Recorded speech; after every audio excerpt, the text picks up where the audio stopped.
Hello everyone. Ito ay reminders at suggestion ko lamang. Maging responsable tayong buyer o customer. Respetuhin natin ang pagod at hirap ng seller at delivery rider.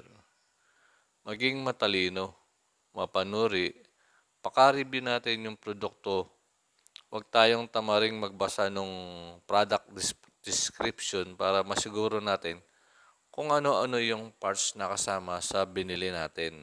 Kung sa tingin nyo ay maraming bad review, wag na kayong mag-order. Umanap ng legit na store at magandang review. Kung may YouTube channel, Facebook page, TikTok at iba pa, panoorin ninyo sapagkat dito nyo malalaman yung legit at reliable na produkto. Mas mainam na may ideya kayo kung ano yung binibili ninyong produkto.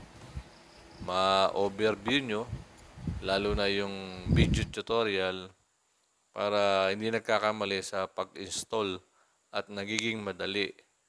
Plug and play. Gaano ba katibay?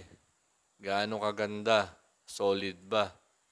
At pulido ang produkto para build-in? Kahit medyo maal kumpara sa ibang produkto. Ganyan dumidepende ang presyo.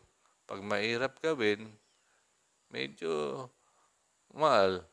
Sobrang mura nga, mapapamura ka pala uli. Bingkong, puro gasgas, hindi pantay, hindi fit, malalayo mga butas, at marami pang problema sa produkto. Minsan hindi maayos ang packaging. Sa uli ay napapagastos pa uli sa pagpapaayos at napamahal pa. Masarap yung binili mo yung produkto na napapakinabangan ng maayos at maganda sa ating paningin. Thank you for watching.